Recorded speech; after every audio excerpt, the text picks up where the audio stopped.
Hello, I'm James Henderson, President of the Florida Speakers Association for the 2020-2021 year, and it is my pleasure to put under the spotlight my good friend and predecessor as president, Mr. Keith Harmeyer. Keith, how you doing, my brother?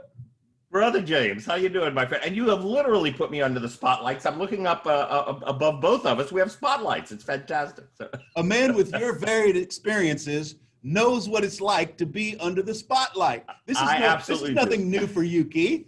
No, what it usually is, James, is hot. That's what it usually is under the spotlight.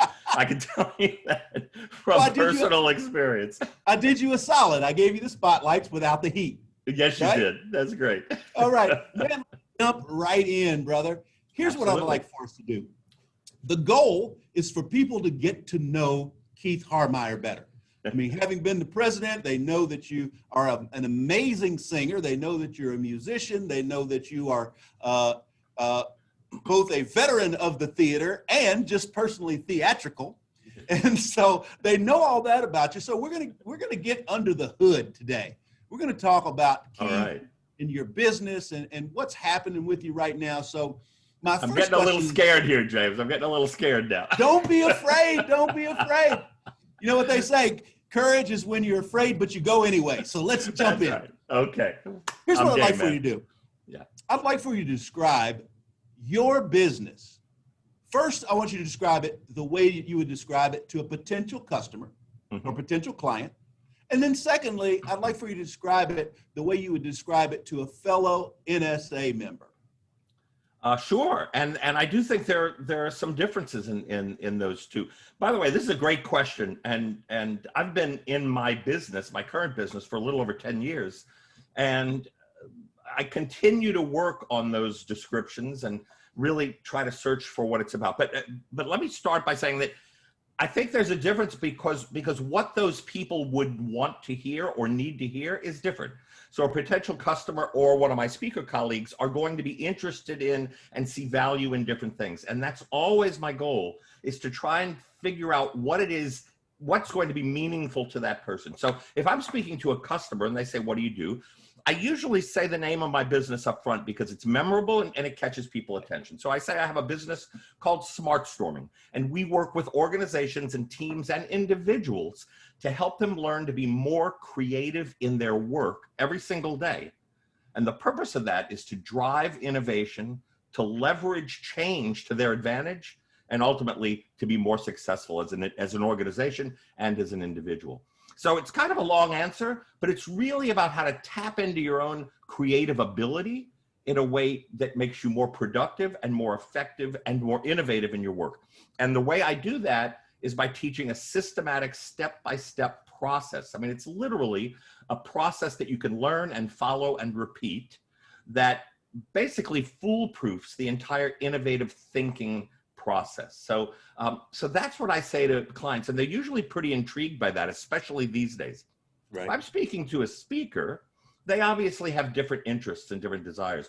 So I'm more than likely gonna look under the hood a little bit and tell them a little bit more about my business and how I approach it. So I'll still give them that initial pitch that I work with organizations, teams and individuals to help them be more creative in their work every day. But then I may go in and say, you know, that takes many different forms. We do a lot of training. I do keynotes. There's coaching and consulting, also facilitation. Clients will hire me to come in and actually lead their group in a problem-solving session. So what I'm saying to the speakers, I'm trying to show them the possibilities and the opportunities that exist within this speaking business, and potentially even look for ways that we might partner or work together that would be beneficial for both of us and both of our clients. So a slight difference than, you know, the one that's going to actually do the purchasing and one that may be a potential partner or someone to refer me. Right, absolutely. You said two things that really interest me, and I'd like for you to follow up on them. The first one is, this is a word that I think is in some cases used too often, and in some cases used too seldom. You said the word change. Yes. Right? You said the word change. In your business and even just in your life right now, Are you finding that in the current environment that people are more accepting to change, they're looking to change, or they're becoming more stubborn toward dealing with that change? Where do you see that right now? That is a fascinating, great question. I haven't heard anybody ask that in quite the same way. I think it's kind of a combination. People are recognizing that change is here, whether they want it or not, and so, as is often the case, somewhat begrudgingly, maybe kicking and screaming, they recognize that they're going through a period of change. I do see enormous resistance to this notion of change. I happen to believe that things will never go back to the way they were. And I'm talking about any industry, not just speaking. Right. I think that the way we live, the way we work, the way we interact has been transformed and fundamentally changed, and it's not going to go back. And the reason it's not going to go back is because it doesn't have to. Companies are not going to have to spend the money anymore to get people together in the same place as much. They're not going to have to subject themselves to the risk of people getting ill or having travel problems. They realize they can function this way. Now, that doesn't mean that live face-to-face interaction is going to disappear, but I think it's going to be far more a special event type of situation and less a day-to-day situation. So yeah, I think that people recognize they have to change, and I'll give you some evidence of that in a second, but I think that I see people desperately praying, wishing, hoping that in a few months when that vaccine gets distributed, everything's going back to normal. And I don't believe that's the case. So I believe that the people who are open and this is always the case, but it's especially true now, people who are open to change, who are open to the possibilities that change offer, are going to do the best moving forward. Evidence that there's change. We have had in our business a bunch of old clients resurface. They've come back to the surface. And just recently we had more proposals out at the same time than we've ever had before. So we had a bunch of proposals. Most of those were for repeat clients or people who had moved to other companies and come back. But what it tells you is that people who are familiar with what I do in my work or familiar with the value are saying, you know what, we need to start adapting to this change and figure out new ways of doing things. And this guy can help us do that. Right. And the second part of that, because that was a two-part, the second part of that is, do you find that people are more resistant to the change part of what you teach, or are they more resistant to actually following those steps that make it repeatable of what you teach? You asked the tough ones, James. This is really good. I mean, look, by the time we get in front of people, certainly the decision makers, they realize what the value is to what we do, right? They get it.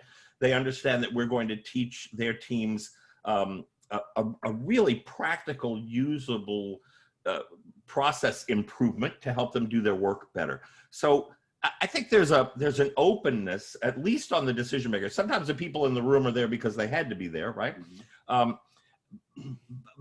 Very often the people that we're working with, not always, are in the change business. They're in the business of coming up with ideas, new product ideas, new marketing ideas. So that's very often who we're with. So the idea of applying a process to coming up with ideas is something that they're probably okay with. Now, applying that same process to their lives and their work process and their business models, that might be a little bit less comfortable for them. But they already are in the idea business in some way or another. So I would say that we get more resistance to the process.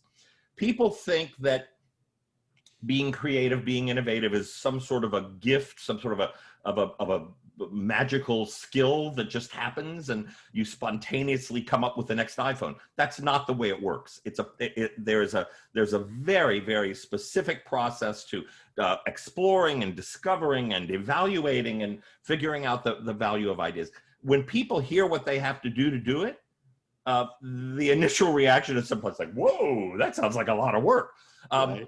And it is a lot of work, but it's easy work and it's fun work. And ultimately, it's work that saves you time and energy. And we know that from years of doing this. So it saves time. It makes you more efficient. But whenever people hear, well, I have to do these 7 steps. Seriously? Right. Can we cut that down to 2? Because we all want the instant solution. But I think people are open to the idea of coming up with new ways of doing things. Right. But the effort that they have to put into it sometimes is daunting. Okay, super. Okay, I'm going to ask you to give us a nugget right here. Give us a nugget. Like, if I were to ask you, Keith, what's the most important aspect of learning to think, or as you would say, smart storm? Yeah. If there's one nugget that I or anybody who's watching could apply, what would that nugget be to open us up to be able to smart storm better? Excellent. Well, I'm going to say something that sounds very academic and dry, but then I'm going to explain it in a way that I think will make a lot of sense. But we talk about, this is by far the thing that is fed back to us by our clients as being the most important thing that they learn from us. And that is to keep their divergent and convergent thinking processes separate. Now, what does that mean? Yeah, I told you. And there will be a quiz on this, James, so be ready. What does that mean? When we're trying to solve problems or come up with ideas, our minds work in two different ways, both very important. One is what we call divergent thinking. It means, oh, just coming up with ideas, blue sky, anything goes. Ooh, I just want to use my imagination and be creative. That's where ideas come from. The other part is evaluating those ideas. Wait, is this a good idea or a bad idea? Can I afford to do that? Will I be able to sell this to my boss or to my client? What's the practicality involved in this? That's evaluation. That's convergent thinking. One is designed to expand our thinking. The other is designed to focus our thinking. The problem is that most people do both at the same time. They come up with an idea and then they say, that idea sucks. And then they come up with another idea and they say, I don't know, we tried that last year, it'll never work. So they just go back and forth and they never really get into that zone that artists get into, right? That creative people get into. They allow themselves to get into that zone so that they can explore all possibilities. Doesn't mean they're going to do them all. They're going to explore. And then later we switch to the convergent thinking and then begin to evaluate and select and weigh the relative merits of the ideas we've come up with. So if there's one thing that people learn and understand that make them far more creative and effective, it's that. When you're creating, create. And when you're evaluating and selecting and critiquing, do that. Don't mix the two. Does that make sense? Awesome. That's great. That's great stuff. And it even made sense to a guy from Kentucky like me. Just saying. You're a very creative guy, so you get it. I know. Let's talk about Keith a little bit. Oh boy. Being friends, I know that you have some really unique skills for a speaker. If someone to ask you, what makes Keith Harmeyer unique as a speaker, as a presenter, and as a thought leader, tell us one or two things that make you unique. Wow. Okay. First, I'm wonderful. No, I'm just joking. This answer might be unexpected. You know me pretty well, but to a lot of people, I have an expression that I've used for many years that I was fortunate to realize very young. That expression is, it's all theater. You've probably heard me say that. It's all theater. And I had the opportunity to get on the stage at a fairly young age. I started singing in front of audiences when I was about 12, I guess, and then started doing theater when I was about 15 or 16. And I have to tell you that my acting skills, my performing skills are some of the most valuable that I've had in business, because you learn how to be the thing that you need to be, right? You even if you're not that yet, you learn how to take that on. It's like, fake it till you make it, that sort of thing. So, right. So I really believe the thing that is one of my strongest qualities as a speaker and a thought leader is my ability to engage an audience, whatever it means to be an audience, to engage other people. I'm very tuned into what people need to hear and see and what I need to do to keep them involved in my message. And to me, that's obviously I would say that because I feel it's a strong suit for me. I think that's the most important thing as a speaker. We're all getting hung up today on technology and lighting and Zoom and cameras and how many cameras are we going to do? If you know how to engage your audience, you can do that with or without the technology. I honestly believe that. Put a great speaker in a dark room with no light and no camera, and sit on the other side of the room, and they will engage you. I promise you.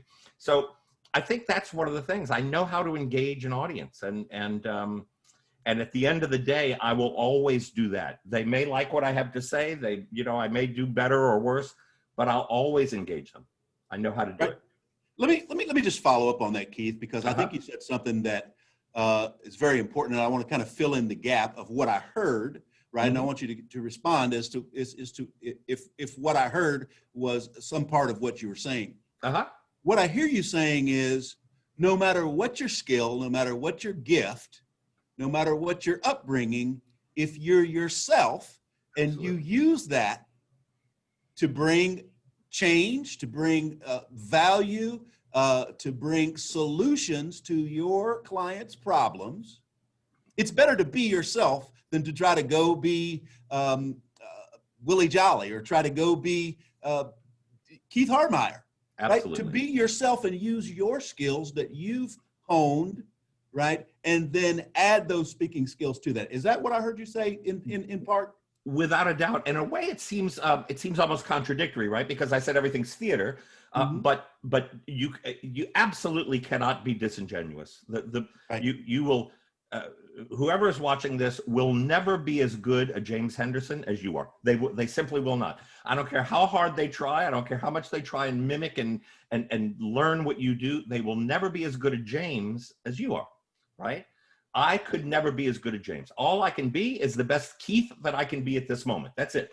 And so I actually teach a persuasive communications program as well, called the Super Skill, where we talk about what is charisma, what makes some people appealing in front of a room and other people not. It's not their content. It's not their podium skills. It's being comfortable in their own skin. It's knowing who they are. It's knowing who they are and being confident in that and being able to put that out. Because the best thing you can be right now is the best thing you can be right now. That's it. You can always be better tomorrow. Yeah. So yes, the first thing, and when I critique other speakers, by the way, the first thing, you've seen me do this, I think, the first thing I do is tell them what it is about them that I find interesting and appealing. I call it their superpower. What's your superpower when you're up in the front of the room and I'm watching you? What is that? Because that's what you want to build on. You want to build on that core essential part of yourself that makes you an interesting person. That's awesome. That's great advice. And I thought that's what I was hearing. Let's switch gears just a little bit. Mm-hmm. You and I kind of came into NSA and FSA about the same time. As a matter of fact, we were partners, been friends since our Speaker Academy days. Yes, indeed. What is it that you love the most about, and I'm going to lump it all together and you can just expound on that. What is it that you love the most about the speaking business? And in relation to the speaking business, being a part of NSA and being a part of FSA?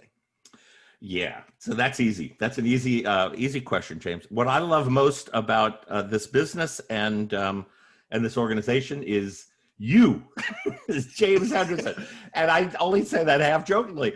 It's the people, it's the people, it's the relationships, it's the collaboration, it's the friendships that spontaneously happen. It's really quite remarkable. I worked for almost 25 years in advertising and marketing in New York City. That was my major career before I started speaking professionally. I always say that marketers were some of the smartest people I've ever met in my life. And I had the opportunity to work alongside some of the smartest for 2.5 decades. Speakers, so how serendipitous that I went from one career where I was surrounded by smart people into another. Speakers as a group are smart, they're interesting, they're multidimensional, they're great conversationalists, needless to say, sometimes too great. So I can't stress enough and it's not just the fun part. It's obviously fun to have good relationships, but I learn every time I'm with one of my speaking colleagues, I learn something. Maybe it's that I learned something not to do, but every meeting that we have, every time I see another speaker on the screen or on the podium, I learn something every time. And the conversations that I have when I have a drink or have coffee with one of my speaker friends, I learn something, and they're supportive and they're encouraging. It's really a remarkable community. So I have to say that my life and my business has been so enriched by the people that I've met and befriended can call colleagues in the speaking industry, and specifically in NSA and FSA. Right. Awesome. So I told you we were going to have some fun, because this is all about fun. It's about people getting to know you, and so I know a couple things about you. So we're gonna delve into that a little bit. Okay.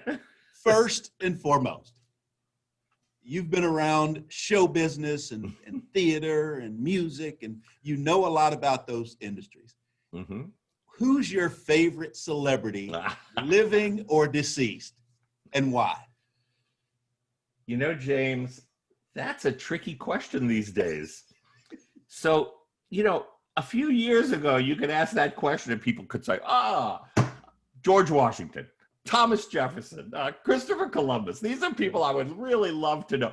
But over the last few years, we've started to learn things about our historical heroes that they may have had some traits or qualities that were not quite as attractive as we thought. So I have to be very careful how I answer this. But I actually do have an answer. It's a pretty easy one for me. You know this. I say this unapologetically. My wife and I are Disney geeks. We love Disney everything. We love it. We were annual pass holder, and I know that Disney has its own set of pros and cons, but we were annual pass holders before the pandemic. We went to Disney several times a year. We live in South Florida, as you do, so we have that benefit. But I'm a creative person. I am a person who's worked in innovation and creativity for decades. Every single time I walk into one of those parks at Disney World, I'm blown away. I'm in awe of, and what I'm really in awe of is not the company, although the company is amazing, but it's the vision. It's the vision that Walt Disney had. That man died almost 55 years ago. He died in 1966. He's been dead over 50 years. And Disney World is still fundamentally built on the foundation of his vision. It's remarkable. And so when I look around at what Walt Disney was able to conceive, what he was able to see in his mind, people told him he was nuts to do the things that he was going to do, but he did it. So I have to say that based on that, I would love to be able to meet and, boy, in my wildest dreams, work with Walt Disney. One of my favorite quotes of all times is a Disney quote, and it is, "It's kind of fun to do the impossible." That's a Walt Disney quote. And to me, that just encapsulates what being a creative person and being driven by that kind of stuff is all about. So while we know that we've learned some things that Disney might not have been quite as wonderful a human being in every aspect of his life as we'd like to imagine, he was a pretty darn innovative thinker. None of us are. None of us are. That's but right, I love it when a plan comes together, because when I asked that question, I thought maybe you were going to go with Mickey Mouse or something to do with Disney. So I know you pretty well. I love it when a plan comes together. I think I have my ears right back here in my room someplace. I believe it. Trust me. So let's stay kind of on that. Keith, if you weren't a speaker and trainer, because you'd speak and train. Yes. If you were a speaker and a trainer, what would you be doing? Now, there's a caveat. We're going to take out singing, acting, or any type of music. We're going to take those out of the equations. But if you weren't speaking, what would you be, excluding those three choices? Okay, that's fair to take those out off the table. Boy, that's a great one. You know what I've for years, what I've always wished I had done. I'm really sorry that I didn't do this. It's too late now. I really wish that and this is going to make sense, right? I wish I could have been a futurist. That seems like a really great gig to me. You just sit around and you go, I think in 10 years, people are going to like blue pancakes. That's what it's going to be. And then you write a book and everybody buys it and they think you're a genius. And if by some chance IHOP comes out with blue pancakes, then you're totally brilliant. I thought that being a futurist was great. It's better than being a weatherman. But that's a little bit like being a speaker. So other than that, I would probably be a shrink. I would be a psychotherapist. I really find people and the way our minds work fascinating. Man, 2020 has been an incredible thing to observe. from a human nature perspective, what's been going on. And I don't just mean the pandemic. I mean, everything that we've been experiencing this year, when you start to look at it and consider the way people act and respond and what they believe and what they don't believe. And to me, it's fascinating. So I probably would have been a psychotherapist. Awesome. Yeah. Let's get a little bit more serious. We can tune it in just a little bit. Who in the speaking industry, give me maybe one or two people that you really admire, people that, when I say admire, that you are constantly in awe of their ability to not only present, but to be relevant and to be able to change people's thoughts and lives. Wow. Okay. That's another tricky question for a speaker. I have a lot of friends. I know you have a lot of friends in the speaking business, but I got a lot of friends. But you know what?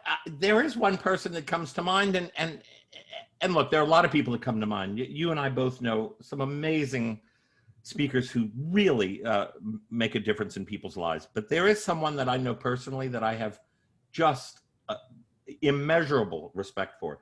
And that is Dr. Gail Carson, who is a member of our chapter. She's a founding member of our chapter. And Dr. Carson is I guess she wouldn't mind my saying this. She's in her 80s. She is one of the busiest and most active speakers I know. She continues to be, she does, I don't know, some crazy number of radio programs every month, a dozen or something, I don't know, a lot. She is constantly going. She's a multi-time cancer survivor. Yes. The lady is just incredible. And she is the living embodiment of what being focused and determined and conscientious about your work means. She embodies what it means to be successful in business to me. So I'm very fond of her, and I have enormous respect for her. And I hope you have her on this program. I hope to soon, but she's so busy all day long in her gaming chair, doing radio programs that it's hard to get her. But I do want to follow up on that, Keith, because one of the things about being part of NSA and FSA, I tell people all the time, I love having a large neighborhood, right? So that neighborhood is not necessarily geographical.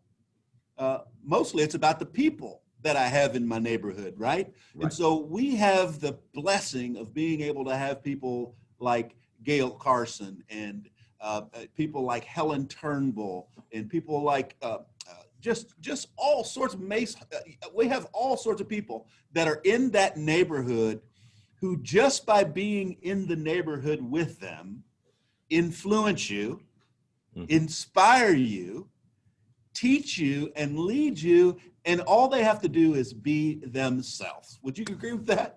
Absolutely true. That's what I was saying about speakers.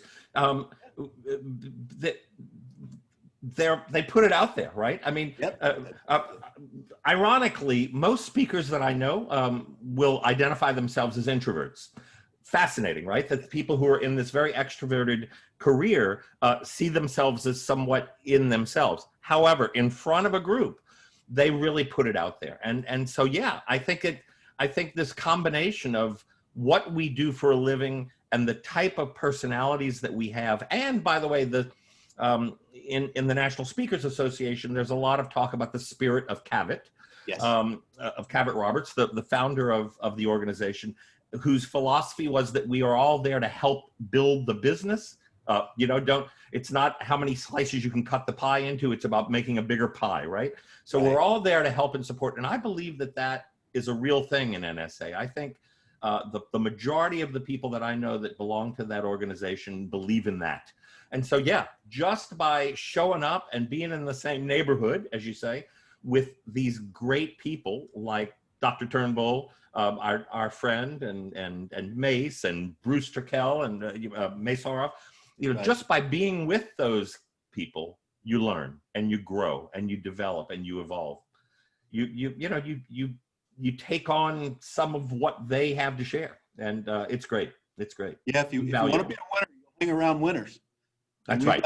we've got a lot of winners in our organizations, right? We got a lot of winners, and you know, James, different kinds of winners, right? Yes. I mean, we absolutely. have winners who don't necessarily make seven figures, you know, or we have winners that I learn from all the time that have smaller businesses or that are focused in areas that I might not focus in, but I see how they approach their work.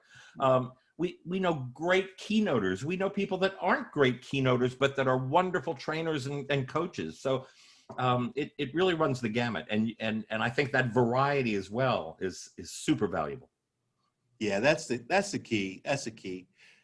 Let's wind it down here a little bit. I got a couple more questions for you. Can you hang on with me for a couple more questions? I can, buddy. For you, anything, James. For Just a you, couple anything. more. One's going to be serious. One's going to be kind of not so serious. All right. Because I know that you don't take yourself too seriously about the second one. But how has I think I would be remiss if I didn't ask something having to do with this. How has your business changed or your approach changed toward your business, if at all, because of what's happened in the last 7-8 months? Yeah, that's a huge question. And I think that all of us would probably be wise to spend a little time thinking about that. I think many people are. I think some people, as I said, have sort of put their head in the sand. But I think this is a very good time to reevaluate what you want your business to be, what matters to you. So I would say I mean, look, other than the obvious things, business has gone from live to virtual, right? I mean, in our business, we didn't really do, I mean, we did some webinars and things like that. We have an online program that we do, but for the most part, our work was live. I was either on a stage delivering a keynote, or I was in a room delivering training. Now it's not, there's none of that. Some people are starting to do a little bit live again. So, but other than the obvious things, I think what this year and has done for me is caused me to really reevaluate what makes me happy and what matters to me. And I think it's a combination of what's going on in the world and where I am in my life, my age, where I am in my career. I don't want to spend time anymore doing things that don't matter to me. And I think that this year really drove that point home for me. So exactly what that looks like, I'm working on it, and it's a work in progress. Fortunately, I still have some work going on, and that's nice, and have fun projects. But I don't see myself getting on an airplane as much as I used to in the future. I probably won't have the opportunity to anyway. But I want to say things. I want to share things that matter to me and that I believe are going to make a difference. And I want to do it in a way that supports my lifestyle. Right. So I lied, but not with malice. I do have a follow-up question. Okay. I have to know, I must know, as you were evaluating what's important to you, did you and are you using those 7 smart storming methods in order to come up with that? I gotta know. You know about the shoemaker's children, right? So, I have a business partner, Mitchell Ritchie. He's one of my dearest friends in the world, and we're partners in smart storming. We talk about this all the time. We have to remind ourselves, hey, you know what? We have the tools to figure this out. Why aren't we using them? So the answer is yes. Sometimes I do remind myself, but I'm like everybody else. I sit there at 2:00 in the morning and go like, what am I going to do? Or do I really want to do that? Or and then I think, well, wait a second. If I could just use some of the techniques and some of the process, this will work a lot better. So I am like most people.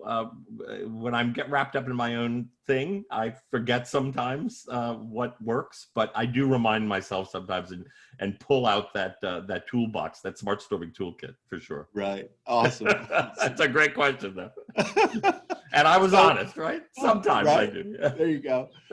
So last but not least, most people like to close with something serious. I like to close with something not so serious. Excellent. So tell me one other thing that people should know about Keith, and I'm going to make it a little bit more serious. People in NSA and FSA should know about Keith that you can help them with if they see you at a meeting, if they see you on a Zoom call, if they see you on a social, that they can ask you about, that you can help them with? What's the one thing that they don't know right now about Keith that you could really help them with? Because again, we talked about this being a giving organization. And part of this, getting to know each other, is so that we can refer each other, so that we can talk to each other, so we know the people that do the kind of things that we do. So what would be your answer? What's the one thing they don't know about you that you could possibly help them out with, that that if they reached out to you, you'd be able to give them a boost on? So that's a good question. People know, people within the organization, my colleagues know that I was a singer and actor. And I have that skill. That was a first career. I think the thing that people don't know about me, because I've been in this space of creativity and innovation for a long time, in one way or another, and so I've sort of become known for that. But there really is there's another direction that is really something I'm very passionate about, and which may take a bigger play a bigger part in my life and my business moving forward. And I mentioned earlier that I had this program that's about persuasive communication and presentation skills. As I mentioned, I worked in marketing for many years, and to me, fundamentally, what makes marketing work or not work, and I did it in the big leagues. It was, in New York City advertising agencies. That's if you can make it there, There's no pressure in that, right? It was an unbelievably high pressure, highly scrutinized environment for all those years. But I learned a lot from a lot of very smart people. Marketing at its very core is communication. It's communication that enables bridges to be built and relationships to be forged and collaboration to take place. That's what real marketing communication is. And it's a topic that I'm really passionate about. I think it's something that I'm very good at, and I think it's something that I can help others with. So when people are having struggles, either relationships with colleagues or even in their personal lives, but certainly in their business and how they communicate and how they get their message across, I think it's a skill and a process that I understand quite well, and something that I've coached people around and that I can help people with. So whether it's how to make the message on your website more effective, or how can I be better at talking to people about my business, or how can I be better at talking to my spouse or partner, I have skills that I can help people with in that, and it's something that I care about a lot. I hope that makes sense. It sounded a little woo-woo, but no, it does make sense. And people don't know your woo-woo side, but I do.